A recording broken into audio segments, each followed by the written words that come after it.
The Green Suiters podcast is brought to you by, well, you. If you want to learn how to support our show, head over to patreon.com/Green Suiters podcast.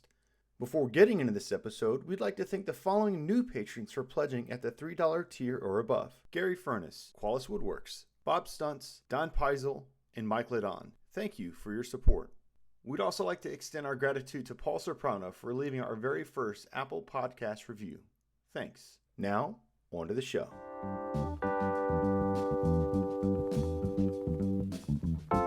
Sedge.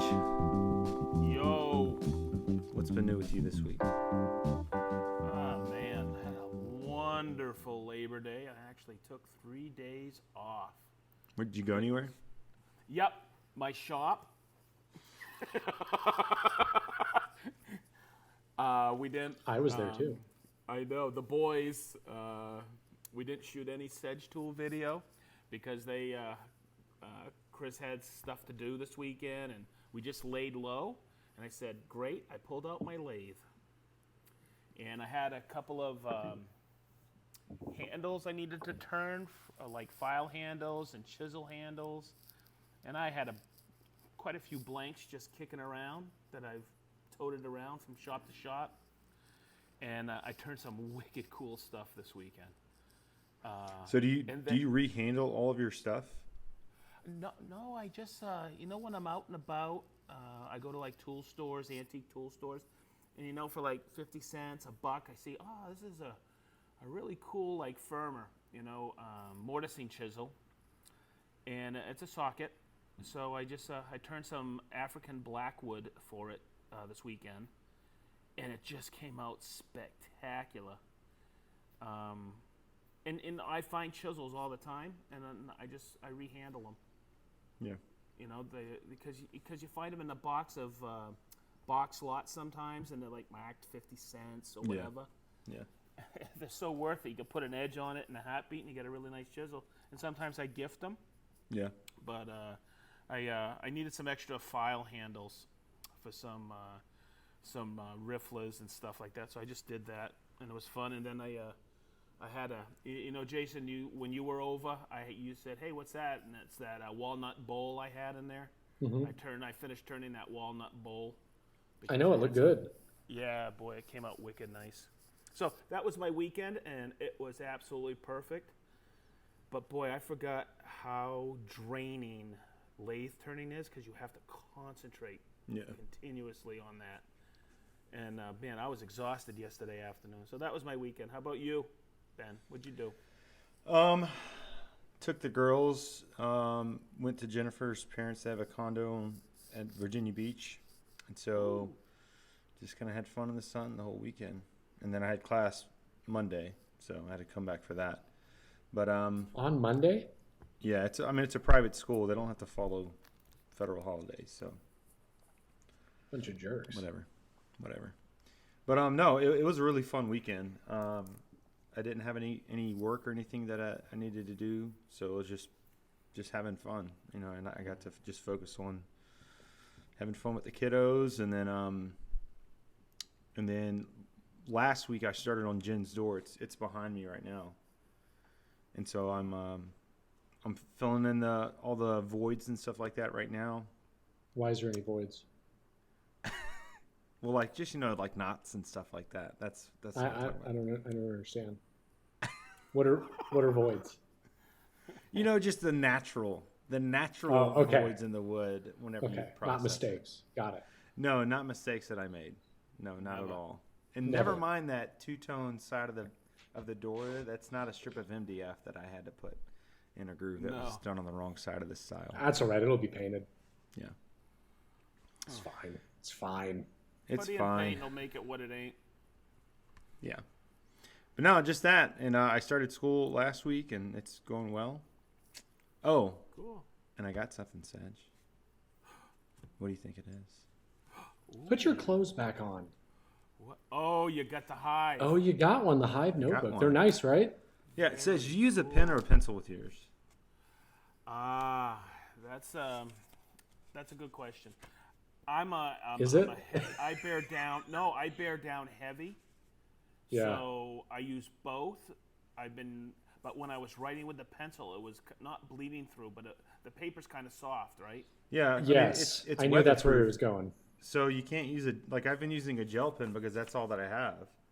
But like even stuff from like a few days ago, it bleeds. Like it runs. When I was talking to Ken, he said gel pens aren't the greatest on it No. because they don't I mean, it still dry works. well. No, Yep. I mean it still works, but like I took notes yesterday, and it's already coming off a little bit. Well, what'd you So do? it takes- Take notes and immediately close the dang thing? Maybe. Yeah, there's your problem. Be patient. I use a really small pen that I like with it, but also It's a ballpoint pen, though. I'm guessing, right? ballpoint pen. Yeah. Yep. And Yeah. I use a number 9 lead mechanical pencil on it, but I can't bear down that hard on it. Yeah. And I'm You getting used to it. And I like it. You can. Yeah, I know exactly what you guys are talking about because the first time I wrote in it, I'm like, man, it's almost like this thing wants to go through like 9 pages. Yeah. Yeah. It's really Yeah. soft. But there's something about it I just love. Like I mean, I like that. I haven't had a problem with it bleeding through, but I know what you're talking smudges if it doesn't dry. Yeah. Yeah. It smudges. That's what it is. But yeah, man, like the pages are like really satisfying to go through. You know, it's like really, it's got this really cool texture to it. And it's got nice conversion charts and stuff in there too, Mm-hmm. which is cool. Yeah, and the pages don't tear. No. That. No. Everything lays flat, which is cool about it. Yeah. Yeah. I really like it. Yeah. Really like it. It's got this cool little elastic band to keep it closed, and then it's got a little pencil holder. Pencil. Yep. I'm thinking about getting some Bent's Woodworking branded ones. They offer that. I don't know. Oh, I don't let's know if just it's put too them out late of for me to business, order them. Jason. Okay. No, Let's no, just no, put no. let's just put them out I of would- business. I would order them through him. Yep. Oh, like just But like they would brand have- yourself? Yeah, but he would have my logo put on them. That's cool. He sent me a message asking if I was interested in it because he did like a little poll in his stories and was like, who would be interested in this? And I said yes because I thought it sounded like a cool idea. And I think we talked about this on the last podcast, and I just realized that I'd never sent him a message back. So I don't know if it's too late. I need to send him another message though, because I'd like to get some and offer them to people if they want them. But no, they're nice. But you have to do like a 30 notebook minimum or something like that. So it'd be a pretty big expense up front. Yeah. No, it's good. I like it. It's a good recommendation. Yep, for sure. Jason, what did you do this weekend? Before I tell you what I did this weekend, I will apologize. So obviously I'm in the house today because I don't have to be in the shop since Nicole and Leo are not here. But if you guys hear like my dogs walking around or scratching at the door, like that might happen. So We'll just cut you Everything- out of the podcast entirely. yeah, everything echoes pretty good on my floors. It's loud when she walks. Luckily she's laying down right now. But anyway, one of them is. So Nicole and Leo left on the 26th. And so my house is very quiet. Mm-hmm. And it's actually driving me a little bit nuts, if I'm being totally honest. They'll be gone till the 30th, so I still got some time. But I'm falling into the typical trap that I normally do, and I feel like I'm being super unproductive when I have all of this time on my hands to do stuff. I think the first couple of days I was really just kind of bummed out, because they were gone. But I mean, I've gotten quite a bit done on the table, and then I started going down that finishing thing, which I know that we're going to talk about that as the topic tonight. So I just feel like I didn't get nearly as much done this weekend over a 4-day weekend that I should have gotten done. But because it's weird, I have all the time in the world right now. Like every evening I can come home when I get back from work and I can be in the shop until 10 o'clock if I wanted to. Mm-hmm. And I find myself not doing that. I have been leaning very heavily on content though. Mm-hmm. I was doing a video every other week, but I've actually started releasing a video a week right now because I've had the time to film those videos and they've been doing good. Matter of fact, I filmed a spur of the moment video on the topic that we're going to talk about tonight. I filmed that and I edited like 85% of it already today. So it's done, ready for Friday. So I'm good until like wow. next week. Yeah. Excuse me. But so that's been nice. I feel like I have a tendency to lean more towards getting caught up with content when I do have a lot of time, because it's the one thing that I have the hardest time doing when I don't have a lot of time. Do you think that, and this is only something that I've been looking at recently, I came across this video, the guy's name's Ali something, I can't remember, he's a British guy, but he was saying how, like, if we tell ourselves, if we give ourselves a certain amount of time to do something, we typically take that long to do it. So like he was saying how he would edit a video and he would say, okay, I'm going to give myself 4 hours to edit this video. And he would take that long to edit the video. But it's like the amount of work that he did, he probably could have done that in 30 minutes had he given himself that time crunch to do it. And so, and I don't know if that's something that you're experiencing too. I know that, like I said, I was or am. And so I found that just based off of our podcast that we did last time, you know, instead of me saying, okay, I'm going to stop the motorcycle channel, I'm going to keep doing both. I really audited myself and audited what am I doing with my time, you know? And so kind of going off of what Sedge was, is that you got to get organized. And so that's what I did. Last week I sat down and I planned out my entire school semester for all of my classes, when my assignments were due, when I needed to study, when I needed to write, when I needed to read. I did all that. And now I don't have to worry about when I'm supposed to do things. Right. And so, you know, like, I don't know if that's something you experienced, because you said that this is a trap you kind of fall into every time you have a lot of time. And So the funny thing is that with me, like, the content side of things, I'm far more productive. The actual going out in the shop and physically doing things, I'm much less productive. how can you think That's is? You get distracted I don't really, easily, or maybe, but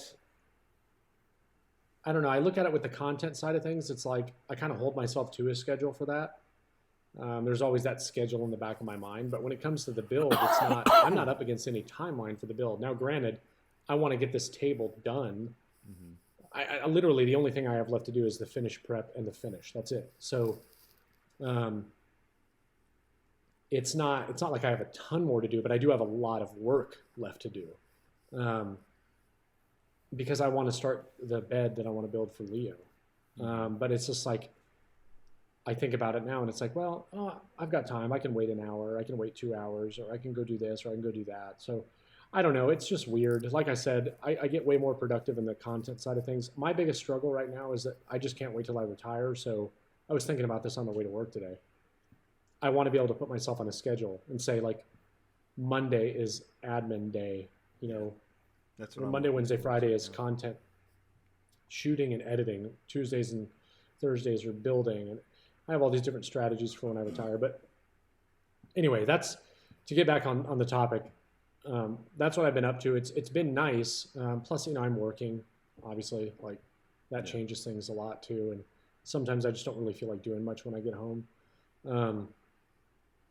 But Sedge taught me how to turn on Saturday, which was exciting. And he mentioned like the draining part of like being so focused. So I have never turned before. And Ben, I think you talked about this on the tool podcast that we did. Yeah, I turned. Talking about you bought a lathe, you didn't get into it. Well, the reason I've always avoided doing the lathe is because I've heard of people doing it and becoming obsessed with it. And I will tell you, after doing it now, like, I understand why people enjoy it so much. And it was because of that focus and concentration that he talked about. I felt so much more involved in what I was doing and focused, like laser focused on it. And I loved that. Because, like, when you really think about it, turning is probably the most woodworking thing that you can do, because you are doing, I mean, not that you're doing most of the work, but you're literally sculpting wood, you know, whereas if you were to run a table saw, you're just pushing a piece of wood through. You know, with Right. you know, a track saw, you're just pushing a handle through. Whereas with turning, you are literally shaping the wood like the way that you want to. Mhm. And so it's a very visceral experience to turn wood. It's instant gratification too. Yeah, Like, and I like the think I sound of it's really nice, and I It's turned. extremely messy though. I think Yeah. I turned 6 handles in that bowl this weekend, and I'm a utility turner. I just turn when I need to. yeah, Like if I need a spindle on something, I'm not a, and I turned it off yesterday afternoon. I probably won't turn it on for a while now, unless It's not Jason true. comes up and he Yeah. does something else. Yeah. Because Because I'll come up there and be like, let's a turn lot a of- bowl. it's a lot of fun.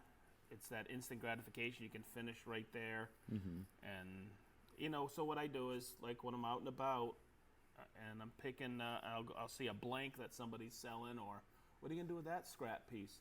I just get it and throw it in the corner somewhere, and I have turning blanks all the time. yeah. So I'm very frugal that way.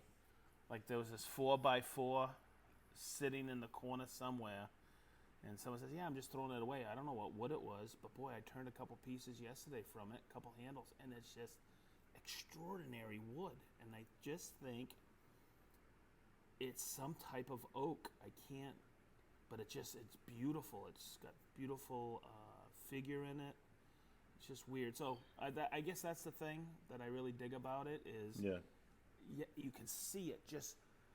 And I was watching Jason and where he was concentrating, and you were concentrating as that piece evolved, right? You were constant, and once you got used to it, you were watching that outside edge. Oh yeah. Oh, 100%. And it's pretty cool. But you gotta have that concentration, because if you don't, man, things Yeah. happen You know, quickly. I was just thinking how almost everything in woodworking is inherently dangerous, like everything.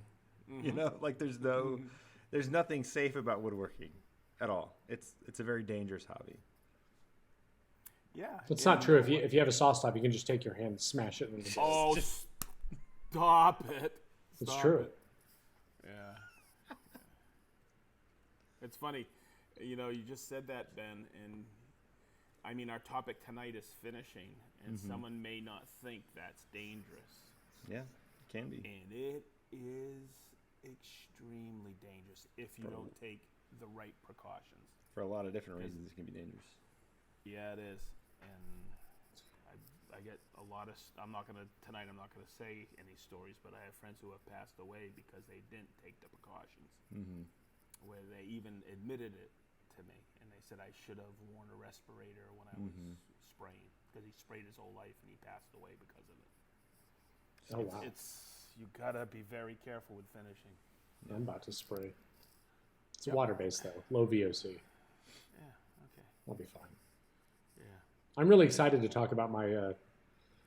I can talk about it tonight on the episode because by the time that this comes out, the YouTube video will already be out. But I want to, I want to talk about something real quick. So I just posted an Instagram clip, and it was like a little promo for the domino video that I did, which the feedback on that has been fantastic. The oscillating clip? Yes. Yeah. Read every comment on there. Oh, before that. I didn't even think about it before I did it. As soon as I saw it, I was like, And then I was like, oh my I God. don't even have to really think. Everybody and their mother is making funny sexual comments about the 70 millimeter drill bit. Should have done an unzipping sound effect before you started. Oh my God! Really? Read the ones what- between me and Mike That's Coffee. what Mike Coffee said. Is it weird that I only think about you when I watch it? And Mike says, I don't see why it would be. Okay, good. Just checking. I miss your scent. And it's just more man love. So I romance. told, I think I've mentioned him. I or you have mentioned him or their podcast in some capacity on every episode that we've done now. So I was joking free, with him the other free day. advertising. I know, right? We are the reason why their podcast is so great. I told him the other day, I said, it's like a contractual agreement now. Like, I'm going to make it an effort to mention your name every single podcast. And if we wouldn't be talking about them right now, I already had it all teed up. Nice. And it has to do with the finish. Nice. Somebody So it said, actually works into the... Somebody said, I've actually arrested men for a very similar act. Yeah. Yeah, as soon as I saw it, I was Did you see the video, Sedge? No, I haven't. So I posted a video. Post. Yeah, it's a clip. It's a clip from the video where I'm showing in slow-mo how the domino cutter actually works. I'm explaining it, and then I have a video. And I chose... Oh, yeah. I could have fun with that one. It's a glory hole. Oh, my God. Yeah, good times. Nice comments, too, huh? Hey, it's getting a lot of engagement. That's all that matters. That's all that matters. Hey, man, sex sells. I'm learning that in my advertising. Sex sells. Yeah. You guys want to know about sex? Buy a domino. But yeah, so that's what I've been up to. Well, and you've been building that walnut table. Massive walnut table. Yeah. Excuse me. That's been coming along. It's been coming along really good. I love the design. It's so simple. Mm-hmm. So basic. No, the table's coming along really, really good. Like I said, the only thing I have left to do now, I'll resand everything at 180 and then hit it with 220 probably. And then I'll be applying the finish. I'm going to be spraying it. And I don't want to say what finish because we're going to talk about that. But yeah, I'm good to go. I know exactly what finish I'm going to use. Super, super excited about it. But now it's just the one part that I hate. And that's all of the finish work that goes along with doing this, especially when I'm not using Rubio, because sanding a 120 or 150 and calling it a day and then rubbing that stuff on and being good with it is far easier than what I'm about to do. But now I've got to prep the shop. You're going to have to do it between coats. So you said you're spraying with the water, right? Water base? Yeah, so I will do, all in all, I'm going to end up spraying 5 coats. 2 coats of the sealer and 3 of the... But here's the deal, though. The sealer, you give it an hour and you can sand it. The poly, you give it 2 hours, you can sand it and apply another coat. So I legitimately could do, if I started first thing in the morning, I could literally get it all done in a day. Yeah. I'd spend more time sanding each coat back and cleaning it off than I would actually spraying it. Because the base has almost nothing to it. It's so minimal. Go ahead. Question. Why would you sand bare wood above 180? You said I just hit 220. Why would you do that? You're just wasting money. Because time's money. I don't necessarily know. You lose penetration and you lose adhesion. Okay, so this is actually a good conversation that we're going to have based on our... I'm going to come back to that, Sedge. When we talk about the topic, I'm going to come back to that specifically. Yeah, okay. Because that falls in line with exactly what we're talking about tonight. And there's a very specific reason why I'm doing that. Because I agree with you. I don't ever like sanding over 180. Matter of fact, I don't even think I had any 220 paper in my shop until, 6 weeks ago. And I was doing some cutting boards and I wanted to go up to 320 and 400 and test out some different ideas that I had. And I still haven't made those cutting boards yet, but I bought the paper because I planned on doing them. And I probably will in the relatively near future. But I'm with you, but there's a very specific reason why I'm doing it. We'll talk about that when we do the finish. So with that being said, let's introduce tonight's topic. Cool. Sedgeley, take it away. Okay, so the question is what is your favorite finish and your favorite finishing technique? I think I had thrown that out there this week, right? Yeah. How do you, so when I say technique, how do you apply? So Ben, can I go first? Do we want to say, what's your favorite penetrating finish and then your favorite surface finish? Or do we want to just say, above and beyond globally, this is my absolute favorite thing? Because it really depends on what you're doing, right? And what the purpose is. It does, but I think most people, once they find a finish that they really like, in most applications, they're going to stick to that. I do like the idea of doing both. What about you, Sedge? Okay, so when I presented this, I gave it. I think I mentioned it to you guys Friday afternoon when I got home, and so we could think about it over the weekend. Your favorite finishing, but Jason, when you came over, we both said, "Hey, it all depends on what you're applying it to, right? What is your piece that you're building?" Okay, Ben, you're correct in saying, do you want to use a penetrating oil? Do you want to use a top coat of some stuff? What's your favorite finish? And I'll tell you right now, people are very brand specific when it comes to finishing. Oh, absolutely. Absolutely. And I analyze what I'm finishing first. Here's a for instance. When it comes to penetrating oil, okay, I love Rubio, okay? But we also, at Festool, we sell an oil called Surfix, okay? Which I have, and I still have not tried yet, and I cannot wait to. It's fantastic, but here's the problem. And it's not a problem, it's application. People don't understand, hey, I'm going to put it on, I'm going to stain this pine piece, and then I'm going to put that penetrating oil on top. Absolutely not. Hashtag pine is fine. Muddle the finish, but people don't understand that, so you gotta talk people through certain finishes. Okay, so I hear you're gonna use a water base this weekend, Chase. Okay, and you're obviously gonna spray it, right? Yes. So let me. And let me go back to. And your technique of spraying is very important because it also is dependent on what type of spray system you're using. And that's super important. HVLP versus compressed air, blah, blah, blah, blah, blah. 1 stage versus 5 stage. This is such an intricate topic. Okay, so I'm not going to lead off because you guys usually have me lead off. I would like to. Okay, so you're up. Good. I would like to because I can talk back to the last conversation we were having, right? So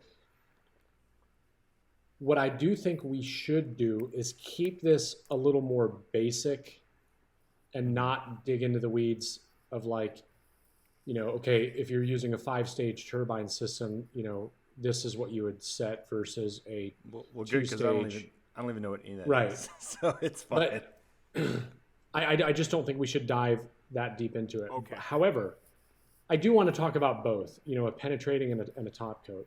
So the topic for this could not have come at a better time, and because you had mentioned that. So I'm building the walnut table, and this is where I was going to throw in Mike Coffee, everybody, another Woodshop podcast, Mike Coffee Custom Builds. I'm going to blurt all that out. No, so he did some stories. A while back, and he was doing a walnut top too. It was like an end table or a coffee table or something. But he was using Target Coatings, M-Tech top coat. And Jeff is the guy's name who owns the company. And I had a very interesting conversation with him, and he makes all these water-based finishes. The finish that I'm using is a conversion varnish that is water-based. And when Mike was doing his stories, I was so impressed with how it looked because it had this nice, dark, brown, rich color, and it just looked fantastic. And so I asked him a bunch of questions. He had nothing but good things to say about it. And so I reached out to Jeff at Target Coatings, and we had a very interesting phone conversation, and he sent me a couple of samples to try. And I told him what I was building. I told him what I wanted to do and what I was trying to achieve. I told him the system in which I was going to apply the finish, and he made a recommendation for his sealer and water-based conversion varnish. And I'm like, cool, awesome. Send it over. So my intent is to do a test piece of each one of those. Well, then, after Sedge had made the comment that he wanted to talk about the finish stuff, and I was getting ready to do these tests, I'm like, you know what? Why don't I take this opportunity? Because I'm like, I have Armor Seal, and I have Rubio, and I have Enduravar, and I'm like, why don't I take the opportunity to actually test all of them out to see what they all look like? And as I started to do that, I was filming everything, but I was like, man, this is really interesting because what a massive difference there is between each finish. And, whether you use a sanding sealer, what sanding sealer you're using, what finish, what the difference is. And that's what this video this Friday is going to be, because, it's not as simple as just taking a piece of walnut, putting a finish on it, and maybe you're disappointed. Well, maybe you didn't know what other options were out there. And to go back to the conversation on why I sanded up to 220. So I wanted the test to be exactly the same across the board with the exception of the Rubio. So Rubio I sanded to 120 and I stopped because that's what they recommend. With them recommending that, I then looked at the cans of each one of the finishes I was applying. And every single one of them recommends that you sand to at a minimum 220. So for that reason and for the test, I sanded to 220, right? And really, it's literally in this point is to just have the exact same thing between all of them. Same thing applied to the drying times. I based my drying times off the Enduravar, which was the longest drying time of 4 hours. Everything else was 2 hours. So I just threw in all these other finishes. So to answer your question, Sedge, that is why in this application I sanded to 220, and I will probably also do that on the table because now I know, based on my test, exactly what to expect based on that. Maybe I won't, though. So that's the first thing. Now, when it comes to finishes, if we're talking a penetrating finish, it's no surprise to anybody listening to this that knows who I am. It is 100% Rubio. 100% Rubio because it's so easy to apply. Mm-hmm. The protection is really good. Mm-hmm. Matter of fact, a lot of people were surprised that I didn't use Rubio on this table because they're like, well, I thought it was really, it had a lot of really good protection. Well, it does, but it's still not a conversion varnish. It's still not a polyurethane. And the people I'm building this table for have 3 young kids. So that is why I opted to go with something a little bit more durable. So Rubio it's a simple choice for me. Everything about Rubio I like. How easy it is to apply, the way it smells, the time that it saves, the fact that I don't have to sand up to higher grits. It tastes good. It tastes delicious. Yeah. Mm-hmm. So when it comes to a top coat, I think everybody kind of goes through this natural progression and evolution with finishes. And I would say that most people, start out with a Minwax or a Varathane style finish simply because it is at every home store. Mm-hmm. And then people start meandering into a Rockler or a Woodcraft, and they see things like General Finishes, right? And plenty of other brands that are out there. And that's when people start to dabble a little bit. From my experience, up until yesterday, because I will tell you, I am a very, very big fan of that Target Coatings water-based finish now. Very, very big fan. That is what I will be using on the table. But what I will say is that there's not many finishes, not many polyurethane finishes that are easier to apply than Armor Seal. But the problem with it is oil-based. Mm-hmm. I am a water-based guy because I don't like waiting 12 to 24 hours in between coats. Yeah. But Armor Seal is very easy to apply. If I was to recommend, a very easily, readily accessible, prior to me using this M-Tech, the Target Coatings product, Enduravar, the results that I got on this test from the Enduravar are absolutely phenomenal. Phenomenal. It's a water-based finish that acts like a oil-based finish. And what I mean by that is it has some of that darkening and ambering effect, and it completely eliminates the nasty, milky effect that traditional water-based finishes do on something like walnut, right? It's definitely more noticeable on walnut because it's dark.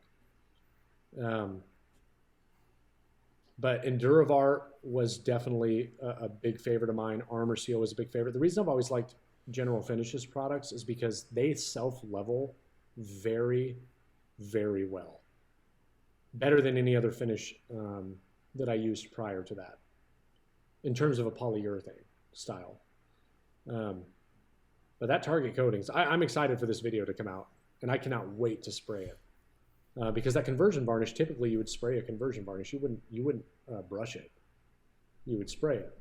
Well, I brushed it because it was a small application. I didn't want to get my sprayer ready just to spray 2 pieces, and I wanted to make it more accessible to everybody. So I brushed it, and the results that I got brushing that stuff were absolutely incredible. Next time you come over here, Sedge, I will show you these 5 pieces of wood that I did. They are impressive. Cool. Now, is it a gloss? Is it a matte? Like, what does the finish look like? Everything, I never go over a satin. Yeah. I think gloss finishes are gaudy, in my opinion. I just don't like them. I've never liked them.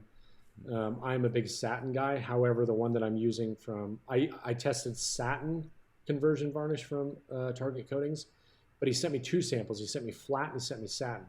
The satin sheen, the most dull out of all of them was obviously the flat. Of the most dull out of all of the satin finishes were the Enduravar, then the Target Coatings satin, then the Varathane. The Varathane was the most glossy satin of all. But the flat, 100% all day. That's what I'm using. It looks fantastic. It's great. I'm super excited to use it. But yeah, I never go over satin. Semi-gloss, I just think semi-gloss and above is just too much. That's my personal opinion, though. But can you ever think of an instance where a high gloss finish would supersede or be better than a flat finish? I think it depends on what you're making. Yeah, and that's what I'm asking though. In what circumstance would you want to use a high gloss finish versus a satin or a flat? Go ahead, Sedge. It depends on what the customer is paying. Yeah. But I'm saying as like a personal preference though. Because as a personal preference, I will never use it ever. I am a satin. Everything is satin for me because I beg for people to touch the piece I built. Yeah, that's how I'm at. And high gloss, I have seen high gloss all over the place, and there is a lot of commercial, like cases. Like I know a guy in Miami who builds all the cases for Gucci and stuff like that, and all these fancy jewelry stores, and he uses all high gloss. But boy, you have to be really careful with that.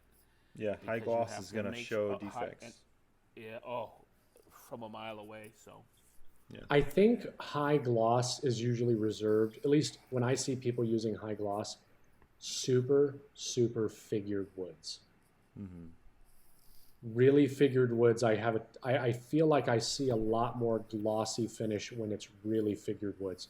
It's just not for me. It's really a personal preference. I've had customers back when I was doing client work, and they're like, oh yeah, I want it to be glossy and shiny. And it's like, ugh, gross. Yeah. You know, it's just not me. I think satin is about as high as you should ever go. Yeah. You want people to admire the woodwork, not the finish. For me, that's how I am. Yeah. Well, and that's what I think the reason why the whole figured wood thing, that's a really good point, Sedge, because I think the reason why you see such high gloss finishes on highly figured woods is because not only do you see that figure and it really brings it out, but you also see that shine and that glistening of the light hitting it and everything else. It's like an eye-catching thing. It's almost like how TVs in like Best Buy and Walmart and Target, they're set at the most brightest settings because it's proven that sells, that moves units. And so when you market a finishing product, they expect that if something is hand built or handcrafted, that it's going to be like shiny and glistening and lacquered and like it's just going to be this vibrant, looking piece. But Like I use polyacrylic for majority of my house projects because I need the durability of it because my kids just destroy everything, and so once my kids are old enough and out of the house, then I'm going to start using penetrating oils because I'm not going to mistreat the furniture, Right. But like I hate touching something and then it feeling like plastic, which is what you get whenever you cover something with a polyacrylic. You're touching plastic more or less, And so it's just how you were saying, Sedge, how you want the woodwork to come through, you want the craft to come through, not the finish. And so like anytime I touch, pretty much any of the flat surfaces in my house, I've had to use polyacrylic just so that it can withstand for the next 10 years while I still have kids in the house. It's like, man, I'm touching plastic right now. Just kind of. Are you talking about, Ben, Minwax polyacrylic, the blue can, that's water-based? That's all that I use. When that first came out, I'll never forget, somebody did a comparison with a bunch of finishes, and that one is the most durable poly out there, and it does not yellow. Yeah. So that's a great finish for tabletops. It really it is. And that's what my desk in my room is finished with. That's what my coffee table is finished with. That's what my beds are finished with because it's a very durable finish. It just doesn't yield the wood very well. Like the coffee table that I made last year, or I think I finished it at the beginning of this year. It's solid walnut, and that's all the wood that I got from Jason. But it's like when you look at it, at least for me, and I think any woodworker would probably be the same. When you see a solid walnut piece of furniture and it's covered in a polyacrylic, it's just like I can't even really think of an analogy. That's like taking a Bentley and covering it with a Pinto's body, It robs it of enjoying the aesthetics of it, in my opinion. Because all you see is a glistening piece of plastic, and I don't know. I think I was taught. I've had several fantastic mentors, and I've seen a lot of people speak over the years, and I'm always gleaning off of finishing. And I started in a finishing shop. I've been very blessed with it. But Mark Adams said something to me once. He said, and I already mentioned it, you want people to touch your piece of furniture. You want them to walk up and go, oh, wow, and immediately walk up and feel the tabletop. Yeah. So that's where I think, for me, finishing is vital. Yeah. And I could go on and on because this is one of I've over the years teaching people, but also owning a shop, and this is the one thing that people are frightened of completely is finishing. Mm-hmm. Well, because it reveals defects, Yeah. So So Ben, I just want to make sure you're finished with what you use, your favorite finish and stuff like that. Yeah, polyacrylic. Well, it's purely because of the reasons that Jason said. One, obviously it's highly durable, and the only other exception that I didn't use polyacrylic was my kitchen table. I used shellac, that's probably the easiest thing to ever use. Like shellac is so easy to use, but it's not as durable. Like I need to refinish my table. It's been almost 3 years since I built it, maybe 4 years. But my kids have destroyed it. It's like the finish, You just used shellac. You didn't put anything over the top of it. I did shellac, and then I just put like a furniture paste on top of it. And then my countertops, I did an oil-based Minwax, and it's held up well. It hasn't. Obviously it's like all banged up and stuff because it's been used for the last 5 years. But from a finish perspective, the oil-based Minwax, it's completely durable.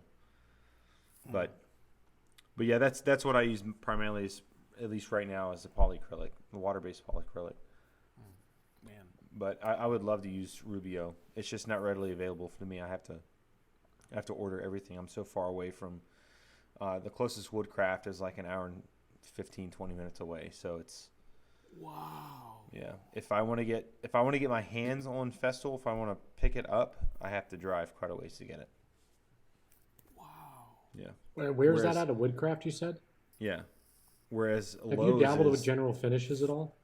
No, I have not. I haven't tried General Finishes. Whereas like a I Lowe's mean, if you want is something that's 15 minutes away. comparable, if you want something that's comparable to the polyacrylic side of things, I would 100% recommend you check out Enduravar. Well, like Or even General Finishes High Performance. That's probably the closest. That is the water-based polyurethane from General Finishes. But the self-leveling aspect of General Finishes is far superior than most other finishes that I've used, at least. and maybe I'll have to give it a try. But when it comes to like just finishing a project, like the Minimax polyacrylic, like there's no issues with it at all. Like right. I've used it comes on many fine. times. Yeah. It levels fine. I know exactly how many coats I need on projects to make them look really great. I know how to make the surface look, really great. And it'll probably be a video coming up is just how to finish with polyacrylic. But just as a woodworker, as a craftsman, I don't like it, like because it's plastic. I wish that I could do everything with a penetrating oil, and because like just how you were saying, Sedge, when I go into anyone's shop, if they're working on anything, like the very first thing that I'm doing is I'm touching it. I'm touching that furniture. I'm touching that plank of wood.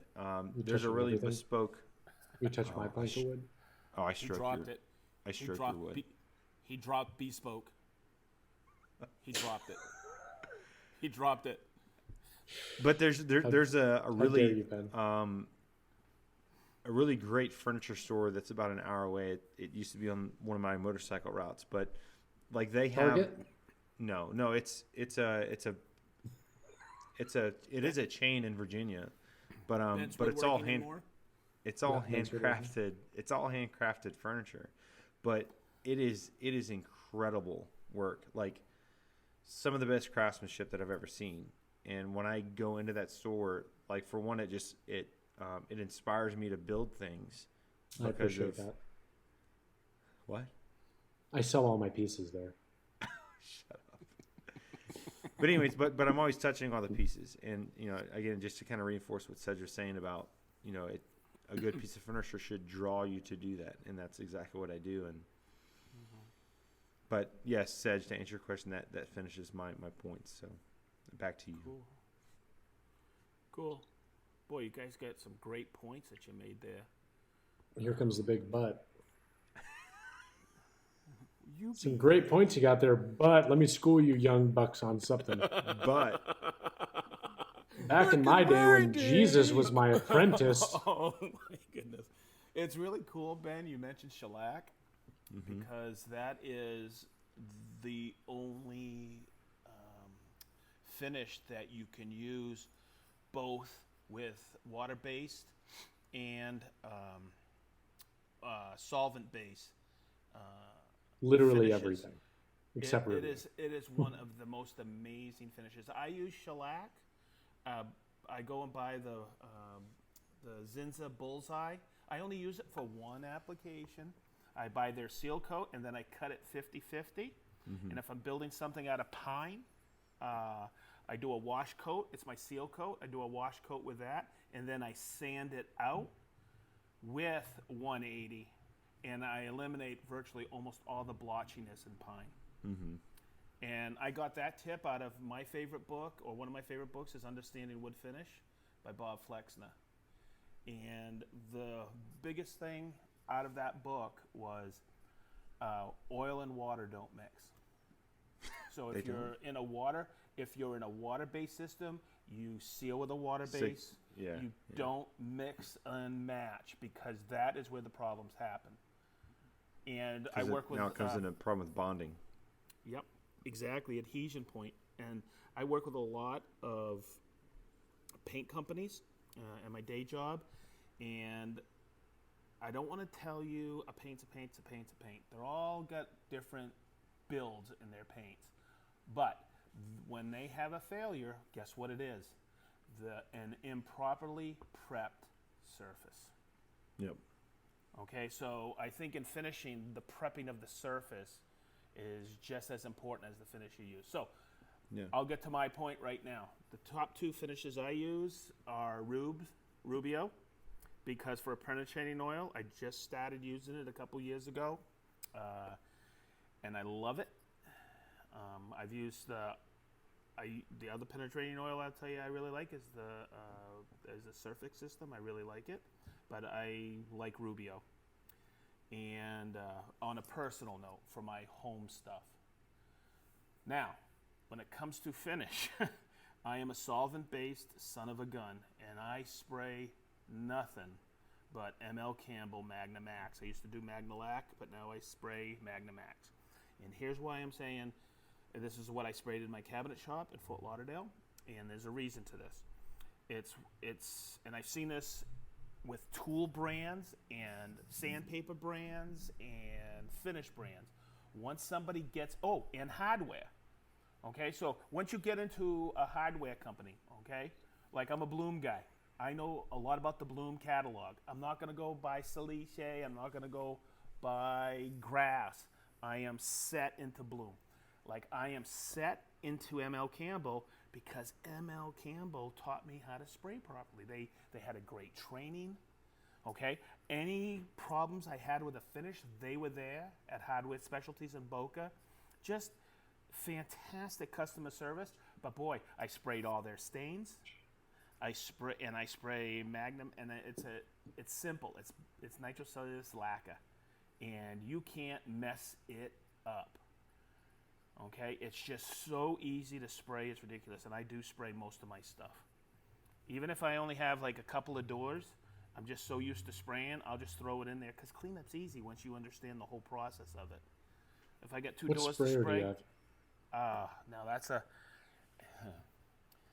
I use a Graco 5-stage. It looks like it's in a big toolbox, and a couple of guns I use. One's for paint and one's for top coat, clear or paint. And then up behind me, I just started using. Yeah, I was going to say, I see that. Yep, it's the Erlex. It's a great gun. I've had that kicking around, and I just started using it. It's a single or 2-stage. Jason or Ben, you both know the company Apollo? I have a sprayers? 5-stage Apollo. Okay. I think I've heard of it, yeah.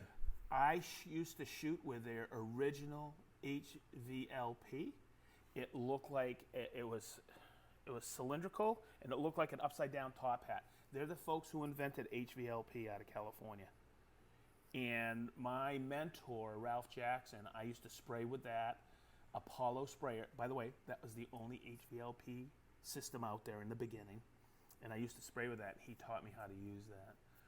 This kind of reminds me of it, this Erlex, and it gets me by in my home shop. But when I'm spraying for work and stuff, and I do quite a bit of spraying for work, I'll bring home that system. It's a 5-stage Graco. I love it.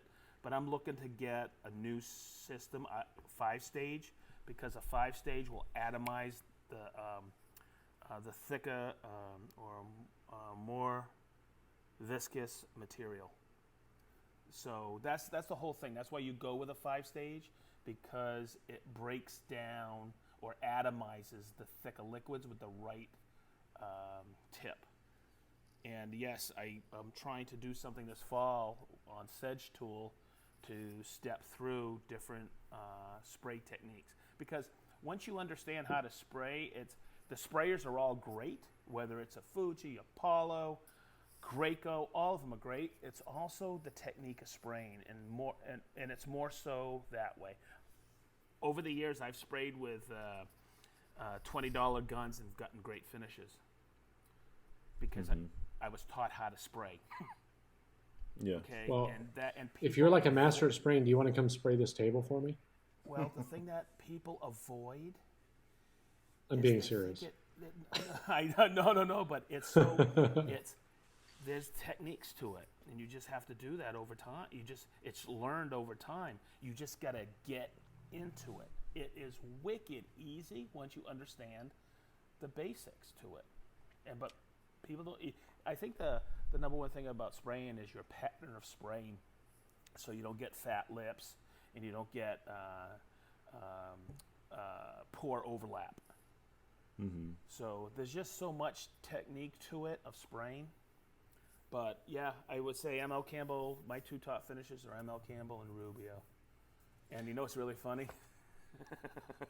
I used to have the Sherwin-Williams rep come into my shop and go, "No, I'm all set. I don't need any more finish. I'm set with ML Campbell." And they would go, "Okay," and they would leave. Guess who owns ML Campbell? Sherwin-Williams. Sherwin-Williams. That's funny. It's just so damn funny. It's ridiculous. They own So everybody. Sedge, so what? Like, because I mean, you have a lot of. I mean, your entire basement, you did all the trim work and and all the built-ins and stuff. I guess when do you penetrate and when do you top coat? Oh, hey, Cool. Woo, that's a good one. If it's cabinetry, Because obviously you No, wouldn't no, no. you If wouldn't it's you wouldn't if it's penetrate a cabinetry. cabinet, right? No, you could, but and I've been told you could, and I just will always spray cabinetry. I guess I'm looking for not that the penetrating is not a durable, because I've done big conference tables with penetrating oil. But just from an efficiency standpoint. It could be, but when I remember, I said I want people to walk up and touch the work. Mm-hmm. I don't know if I want them to walk up and touch the cabinets, but do I want them to? If I'm sitting at a conference table, and that Surfix system I use on the conference tables, I think you guys have seen them at Festool. Those are American sycamore with walnut bases, and I finished all of those with that Surfix system from Festool. I am blown away at the durability of it, because those are used Really? all the time. Blown away. So I guess what it is, Ben, to answer your question, cabinetry, I'm spraying. Pieces of furniture, I'm usually using a penetrating oil. I know a guy who used our heavy-duty oil on a floor. He has cherry hardwood floors, and he used it on there, and it works fantastic. I know Rubio is originally designed for hardwood floors. Rubio's an incredible finish, absolutely incredible. I have that Surfix, and I bought it with hopes of using it on a project, and it's funny because I completely forgot that I even had it until about 2 weeks ago. And I'm like, man, I got to find something to use this on, because I want to do the whole system and see how it looks. It's a great application system. I use pretty much the heavy duty oil all the time. So what's I'm sorry, go ahead, Sedge. No, I'm cool. Go ahead. What is the difference, because you've used both? What is the difference with the Surfix and the Rubio? Like, if I'm gonna pick one, right? Because I can only pick one for whatever reason, budget or whatever. Why would I pick one over the other? Or in what circumstances would one be better? And like, I mean, I'm asking this as someone that works for the company that makes one of them, but. Can I answer that, Sedge, and you tell me you key in on whether or not I'm right? Okay, go ahead. I would say in that, the way you just posed that question, Ben, the Surfix is a really great system for finish in the event you already have some of the tools that make the finishing process easier. Okay. Am I right on that, Sedge? Because if I understand correctly, like having a Rotex is kind of key in using the Surfix or something similar to it. You can use a random orbit sander. Okay. Because I was going to say, because I know it comes as a whole set, like pads and everything. It's a great system. Rubio's one coat, hence monocoat. Yeah. Surfix is two. Yeah. So you have a penetrator and then a hardener? Yep. And by the way, I pretty much no. The Rubio's got the hardener in there. It's a two-part. The Surfix is a one-part with the application system and the buffing system, and It's very easy to use.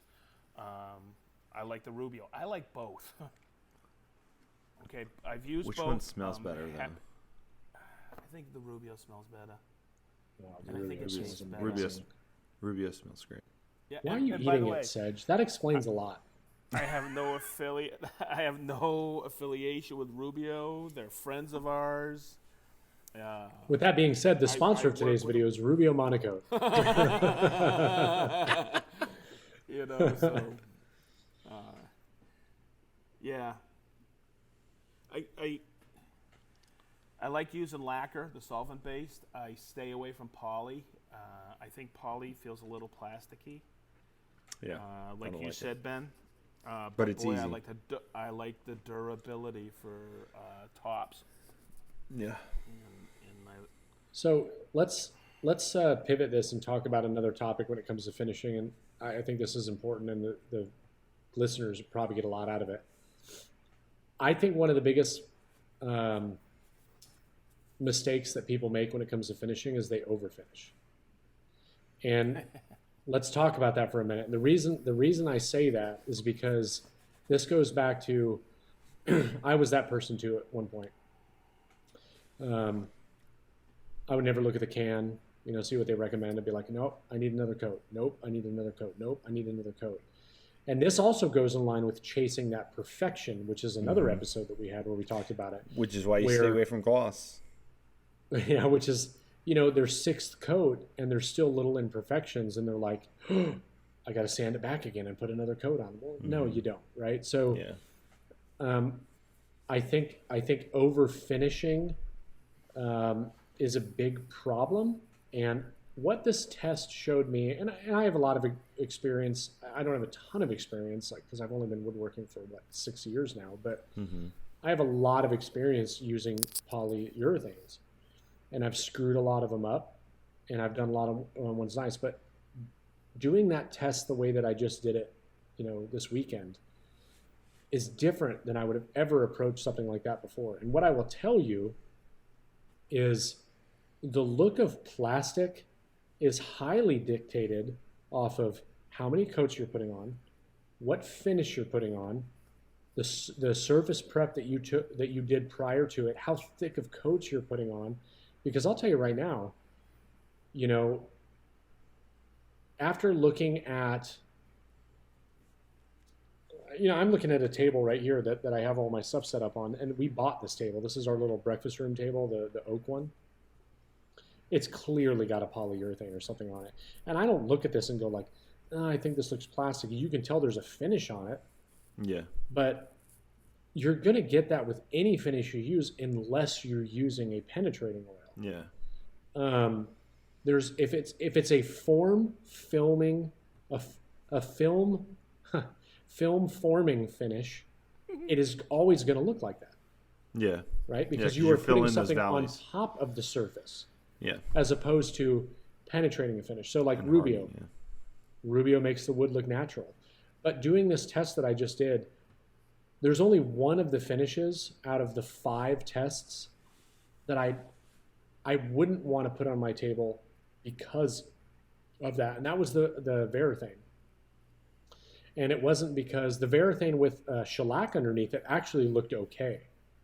It actually looked pretty good. It took the milkiness right out of it. But an issue in walnut specifically, and I have the most experience with walnut, obviously, because that's the wood that I like using. The more coats you put on of a water-based polyurethane, especially something like General Finishes High Performance, polyacrylic, Varathane, where you open up the can and it's stark white. The more coats you put on, the more milkiness that finish is going to have. And I did a coat rack out of walnut one time, and I used General Finishes High Performance, and I remember after that, it was for a client. They loved it. But I remember looking at it afterwards, and I'm like, this doesn't even look like walnut anymore. It looks fake. It looks plastic. Yeah, it looks like vinyl. Of this finish, right? But I didn't do any sort of seal coat to really bring out that grain, which makes a huge difference. And I'm telling you, when this video comes out, it's very obvious. Like, it is a drastic difference. But I think something that adds to that is that people have this urge like, I need more protection. I need to do a fourth and a fifth and a sixth. And if the can says they recommend 3 coats, do 3 coats, period. Yeah. You don't need to do more. If it says do 2 coats, do 2 coats. You don't need to do more. If Rubio says do 1, well, and I think that's where people's where their inexperience kind of gets the best of them, and like the biggest headaches happen when the gap widens between expectations and experience. Like, like how you're saying, Jason, like, oh, I need more protection. I need to add more coats. Like, that's inexperience talking, because they have this expectation because they have seen, some highly glossied table in a store somewhere, and they think in their minds that's what woodworking needs to be, which is this high gloss finish. And so they start chasing this perfection because they have this expectation of what it's supposed to be versus what it really should be, or what it really should look like, Yeah. So, Sedge. Go ahead, Sedge, because you look like you were about ready to have a heart attack there. I'm done. You know how sometimes we want to keep this PG rated? When you guys are talking about everybody's looking for extra protection. And it depends on how many coats you put on. So I'll leave it at that. I was dying. You gotta get your mind out of the gutter. You dirty mind. Gutter, whatever. Yeah. You old guys. Silly old man. It's funny because this is something we haven't hit on, and I truly believe that that's like one of the biggest problems, because think of it like this, and we've all been there, right? Everybody has been there. You put on the second coat. It's still screwed up. It doesn't look all that great. Okay, I'm going to do a third coat. And you're like, I screwed this up. I got to sand it back and do that fourth coat. And the more coats you put on, the worse it looks. Putting more coats on doesn't solve the problem. It changes things drastically in another direction. And you want to talk about overdoing.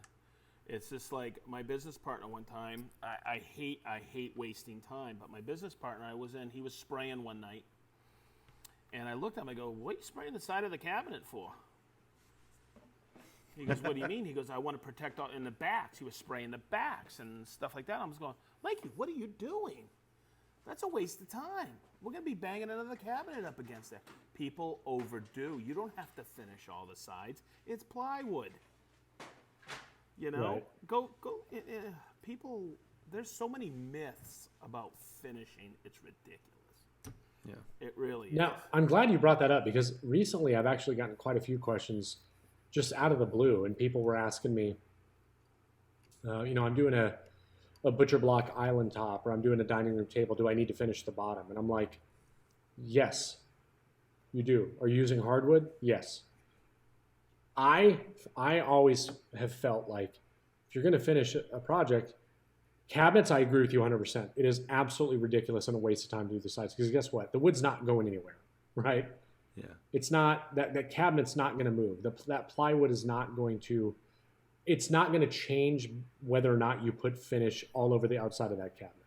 Yeah. Mm-hmm. With a table, like a tabletop, I absolutely think you should seal the entire thing, because yeah, you're going to protect the top, but sealing the wood also has some other hardwoods, right? Sealing the woods also has some other benefits and characteristics to it. The composition of, a hardwood top is completely different than plywood. So I think it's important to finish both sides. But it was funny because one of the people that asked me, they were, and this brought up a really good point. They were going to use Rubio. They wanted to use Rubio, and they're like, hey, do I need to finish the bottom? And I'm like, a common practice that I do, if I'm building something out of hardwoods, I'm going to seal it completely. I'm going to apply the finish everywhere, right? Maybe I don't do as many coats on the bottom as I do the top, but I will seal it. Maybe I do 2 coats on the bottom, or 1 coat on the bottom, and 2 or 3 coats on the top, whatever the case is. Because the top's going to get the wear, but I want to make sure that it's sealed. He asked about Rubio. And my initial reaction was, yes, I would still finish, the entire thing. I would seal it. But Rubio's a little bit different, because think about the way that Rubio was originally intended to be used. on top of hardwood floors. Yep, and you don't do the bottom of it. They're not doing the bottom of it, and that bottom of it is sitting on top of a moisture barrier or something like that, but there's no finish on the bottom of it. So that was an instance where I'm like, Okay, but I don't know. Can you go into why you would seal the bottom of a hardwood tabletop? I mean, why wouldn't you? Well, okay, If the whole thing is sealed, you're going to control the amount of moisture that is coming in and exfilling from that table, which might limit the amount of movement that it's always going to move. I want to make that clear. I'm not saying that if you seal a table, it's not going to move. You're reducing movement. You're reducing it. You're balancing out that table and stopping it from having that.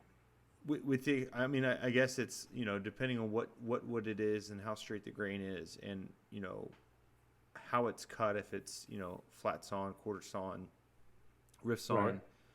Right. The most of that exchange is going to happen at the end grain, not on the face or the edge grain.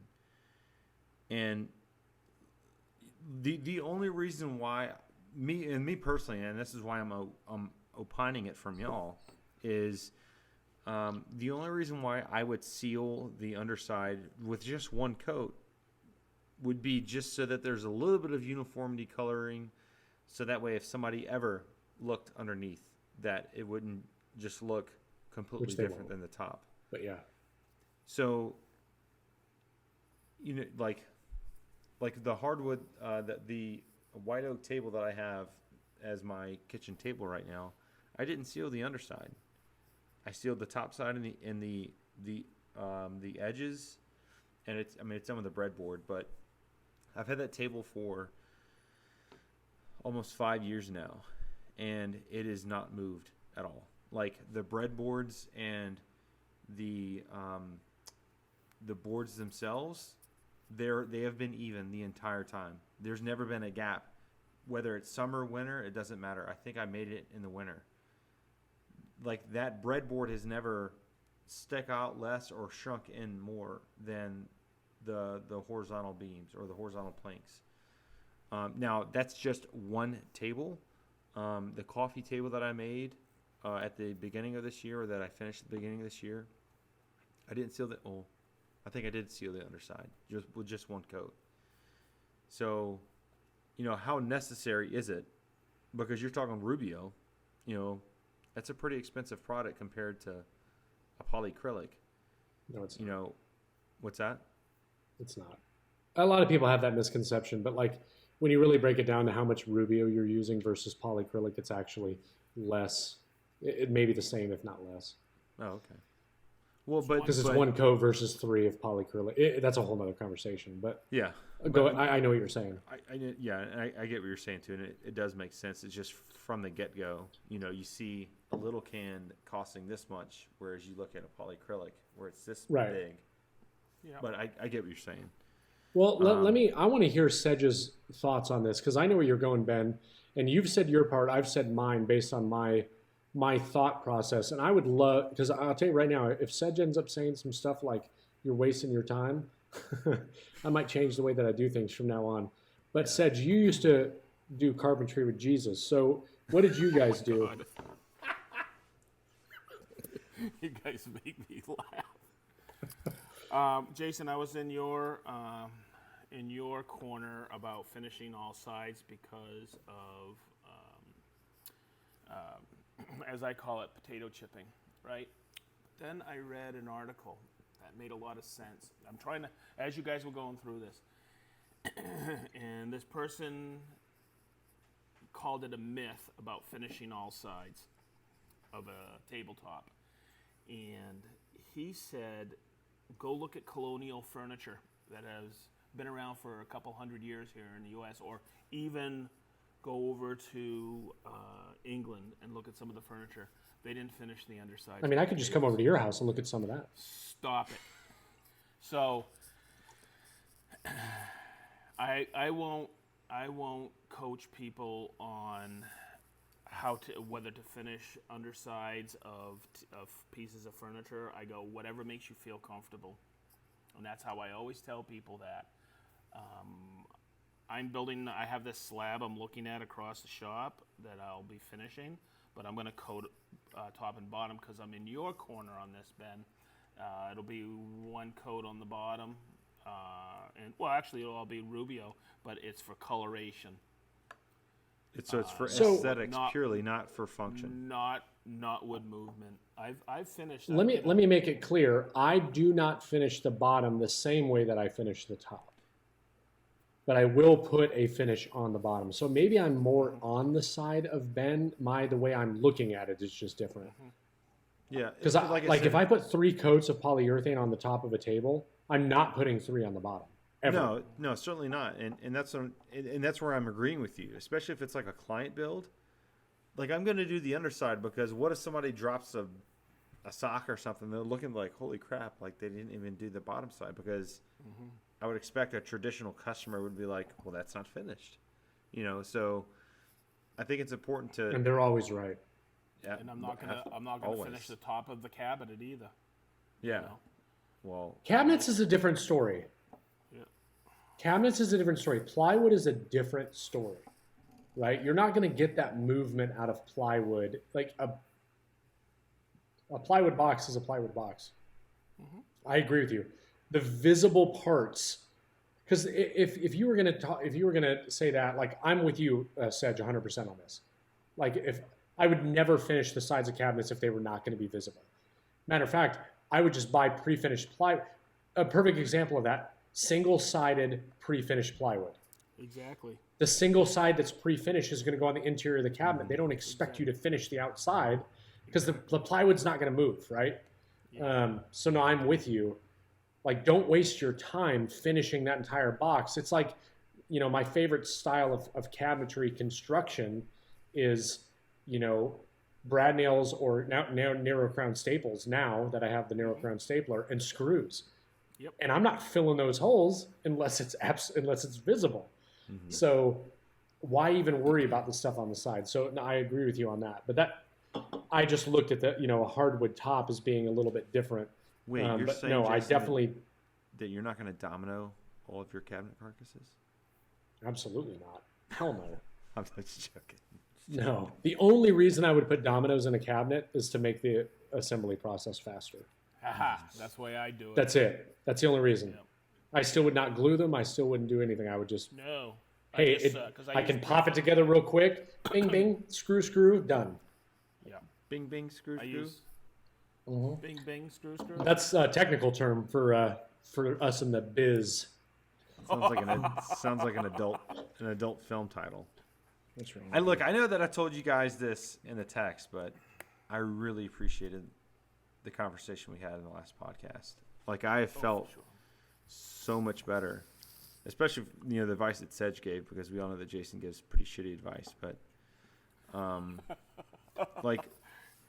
told Sedge everything to say. That following week, I sat down and I scheduled everything out. I planned everything out. I feel much better. Cried while putting on lipstick. What movie is that? Oh man, you guys are brutal. Yeah. Happy Gilmore does it, where Steve Buscemi. Yeah. Like puts it on, like leans back. He takes his name off the people I want to kill list. Yep. Yep, that was you. I was came off the list. I was telling Jen this today. This door that I'm making for her, and I don't know if it's because I'm making it for her, or if it's just because this door is like infinitely better than the first door I've ever made. So this is the second door I've ever made, like full frame door, not like a vanity door. And I'm actually looking forward to seeing it finished, and that's a first for me for any project I've ever done. Like I've always enjoyed the process of making things and going through all the steps to take raw materials and then process them, and then but like my coffee table that I have upstairs, like once it was done I was like, okay, I don't care. Like I didn't like sit back and like look at it and be like, man, I made that. But this door, I'm like, man, I really want to see this thing finished. Like I'm excited about seeing what this thing is going to look like whenever it's finished. And I don't know because you're making it for a purpose. like, you know, like the end result and why you're doing it, so it has meaning behind it, as Yeah, but opposed to your coffee table. Maybe you just made your coffee table because you're like, yeah, I need a coffee table. I'll make it. well, it's like I got all this free wood, and now I have to make something because Jason keeps asking me like, "Hey, when are you gonna build my wood?" No, It's not true. no, but like that's like out of all the woodworking that I've done over the last few years, um, this is like one of the very first things where it's like, and I can't wait to see this thing when it's finished. But I don't know. You may be right. The purpose is much different. Yeah, I mean, it's not. I guess I can kind of relate to this with we talked about this on the podcast actually when I did the vanity, and I said that I'm like you, Ben. It's very rare that I step back and like, really appreciate what I made. And there's been 2 projects that I've made in this house that I really looked at was like, wow, and it was the wine credenza, and it was the vanity, but the vanity especially because it's like, we are completely redoing our bathroom. And like, I made this vanity and I put this here. Like, look at this. This looks fantastic. Like, it's those, I think it's projects like that where there's a meaning behind it. And for you, it's for Jen. And like, you obviously want to do something to make her happy and make her feel good. And I think that's probably why and you really haven't been building anything. No. So that might have something on top of it. True, it's like you're back in the shop. You're excited. You're getting to see it. So, I mean, like I'm not making something just for a piece of content or just to like try a new technique or something. I'm gonna have her FaceTime me when you install it, so I can identify all the deficiencies and mistakes. It's going to be very appreciated. Oh, 100%, 100%. And she'll probably be like, I should have hired somebody. You're like, next time, do you think we could have Jason or Sedge do this? Because that would be cool. How did you get that back from Indiana on your motorcycle? Babe, why are you looking up shipping rates from Indiana? Yeah. I'm going to tell her, hey, you know what I'm going to tell her? I'm going to tell her, like, hey, look on the side of it and see if you can tell where the fill where the is. MDF strip is. Be like, hey, what's up with this right here? I didn't sign on for this. This isn't what I paid for. No, man, it's going to be great. And the funny thing is, like, that's such a simple, and I'm not saying this like, no, not at all, an asshole, but like, it's such a simple thing, right? But making that and like having it all come together, then painting it and like seeing it in its place makes all the difference in the world. Yeah, and I mean, and it really is simple, the design of it and stuff. And I mean, I built it in CAD just to make sure that the proportions were good and pleasing and stuff. But I think that it's sometimes as woodworkers we get caught up in that complexity. We think that admiration is in complexity when it's really the opposite. It's like admiration comes in from the simplicity of things, because it always seems like everything around us is chaotic, and when we're able to come in our shops and make something so very simple, but it's done in like it's just well built. And I think that's probably why I really enjoy this door that's behind me.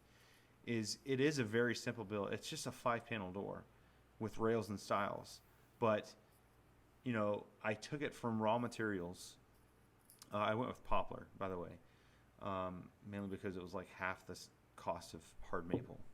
But I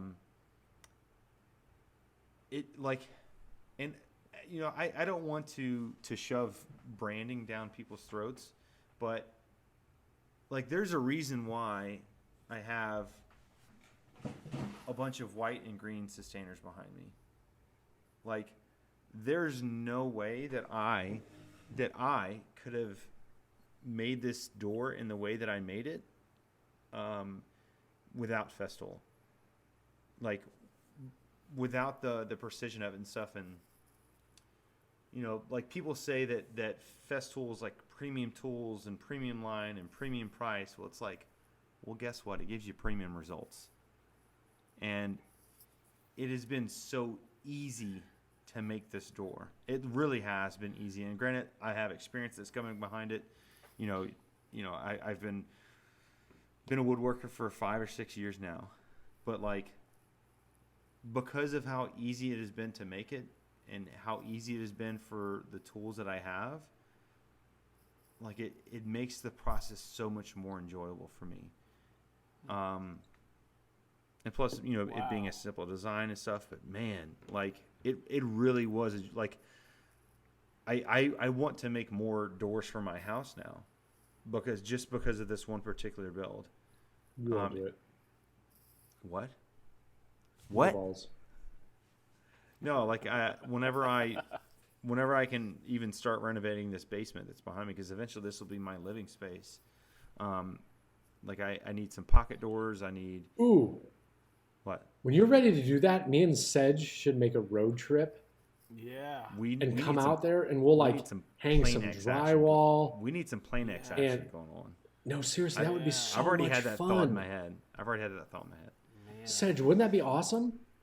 I love pocket doors. Wait, what? No, seriously, like Ben, when you're ready to do that, I did think of that because primarily that would be a really fun trip, Sedge. I really suck at mudding, and so I just need you guys to come in. That's right. So does Sedge. He also sucks at doing textured ceilings. I'm horrible at drywall completely. No, you're not. No, it'd be fun. No, seriously, it really would be. That would be an awesome. Yeah, we'll man. come up for like a 4-day trip. And I do want to do that. I do want, whenever it comes time for me to drywall everything, I want you guys to come and help me out. No, we do some framings to build some walls. Yeah, and Jason, you can hang all the drywall on the ceiling too. I hate drywall, but I will do it for Ben. I really do hate it. I hate it, but I will do it for you. It's messy. I just hate drywall. It's the worst thing ever. It's an art, dude. It's a low ceiling. Yeah, you know what the art is? Paying somebody else to do it that knows what the heck they're doing. Now you're talking. My original plan was just to hang everything myself and then pay somebody to mud it for me because, like I said, I suck at mudding. I did the opposite. I had 80 sheets hung in my basement, 5x10, and the ceiling I had 30 sheets. They hung 80 sheets. They brought it down in the basement on a Friday night, and they hung all the sheets in 4.5 hours, and then took away all the dunnage too. Yeah. So did an incredible job. And then I went and did all the finishing. I taped, mudded, sanded, textured. I actually like doing that part of it. So the guy that did my garage, it was the opposite experience. Kind of. He did the hanging and the finish work, and the finish work was not great at all.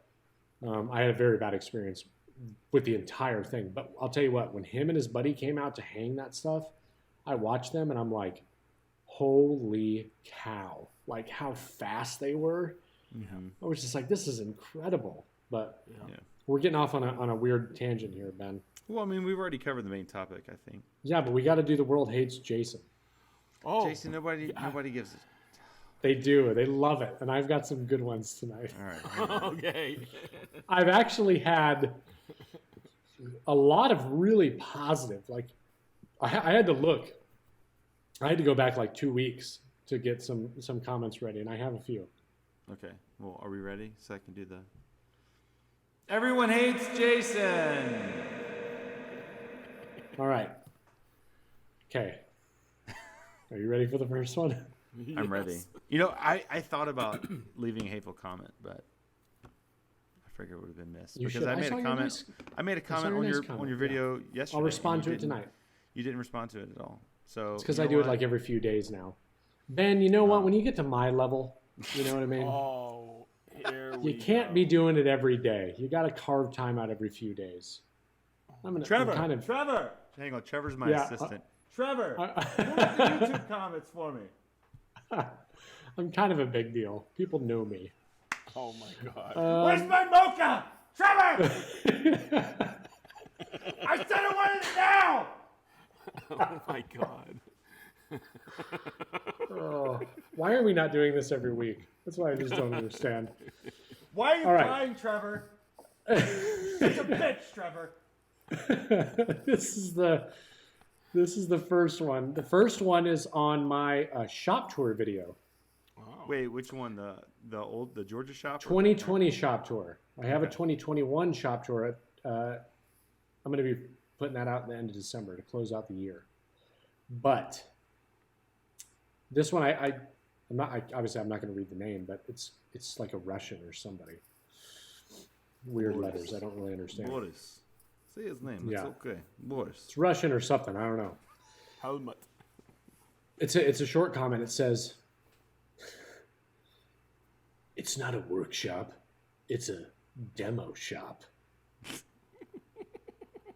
So I would assume he's saying that I don't do any woodworking in here in this demo shop.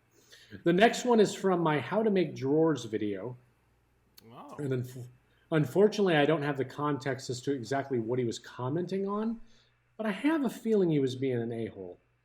And the comment was, "Who doesn't have one of these? Hashtag clueless. Hashtag out of touch." Really? I don't know what he was talking about. What was the video? What was it? It was how to make drawers. And I just showed a simple, the simple box method, only I used a domino in the video, but I clearly stated, but of course, he's probably talking about, he doesn't have a domino. Here's a good one. Said you're going to like this. So 5 woodworking joints for beginners. I actually have 4 comments, by the way. The funny thing is I'm fairly certain in this video, I did not go back and watch it, but I'm fairly certain that I did not use any Festool in any of these 5 joints. It was like a rabbet, I don't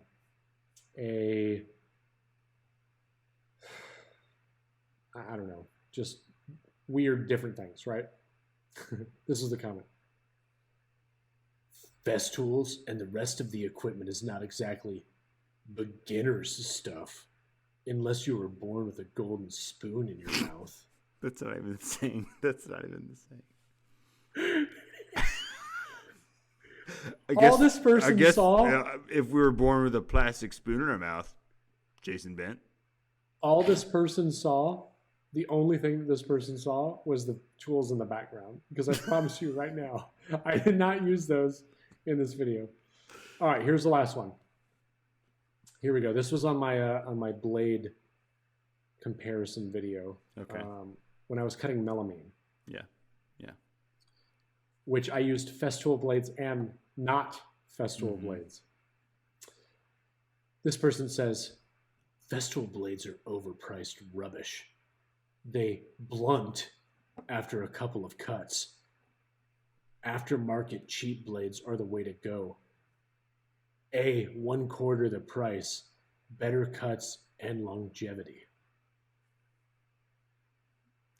Thanks, buddy. Some people, man. Yeah, that's right. Because Festool, which is a global company, they're gonna put out products that only last a couple cuts. Yeah, because that makes sense. Oh yeah, Ben. Is there any new patrons to talk about? I'm gonna do that in the pre-roll. Oh, my bad. Oh, okay. Oh, I think we have like 19 or 20 now, though, don't we? We should have started with this. We had someone left us a review on Apple Podcasts. Paul Cipriano. I wanted to. I saw it. I read it and I loved it. I wanted to call him out at the very beginning. I totally forgot about it. Do it in your pre-roll. Yeah, I will. I'll thank any new patrons. Paul's a good dude. Yeah, I think I'll put him in the pre-roll. But I mean, obviously we're gonna have this in the podcast. But Paul, thank you so much for leaving that review. A very in-depth review too. So I really appreciate it. We need more people to do reviews. Yeah, because it's been stagnant at like eight reviews for like 2 weeks now. Yeah, I might go review it. Should I go do a review? Yeah, you should. Here's a biased review. Yeah, talk about that weird bald guy. Oh crap! There's bald? 2 of you. There are 2 of us. Almost really, 3. There's 3 of us. Almost 3. One of us is just holding on to it a little bit too long. I'm gonna hold on to it for as long as I can. Give in, Jason. I'll have the horseshoe. Give in to your feelings. Cool. Well, Yeah, let's I wrap think it up. Okay. All right. Oh, hold on. Before you do that, it's my opportunity to interrupt you during the closing. What do you guys think about? It's supposed to be my topic for the next episode, but what if we maybe push that, and the next episode we actually look at getting some questions from the audience for us to discuss? So, like every 5 or 6 episodes, we do a Q&A from our audience specifically, and we talk about multiple things just in a little bit shorter fashion. I think that'll be good for the next one. I think that'd be good. And then I still want the topic after that. For episode 7? Yeah, man. Okay. Yeah, I'm that's not fine. skipping my topic. So one thing that I thought of, hang on, let's just go and close it out. Let me talk after. Yeah, let's close it out. Jason, We love everybody. go and close this out. You want me to close it? Mm-hmm. Hey, everybody. Thank you so much for listening. If you want to support myself, Ben, and Sedge, why you would want to support either one of them, I don't really know. But if you want to support me and everything that I do, feel free to go to the Green Suiters podcast over on Patreon and become one of the 74 tiers that we have over there with all the different options. It's a lot of good stuff, a lot of fun stuff over there. Or you can follow myself at Ben's Woodworking or Sedge at, hold on, give me 30 minutes to talk about everything Sedge does. At Sedge Tool, at Festool Sedge, Sedge Tool on YouTube, sedgetool.com. What's the podcast over there?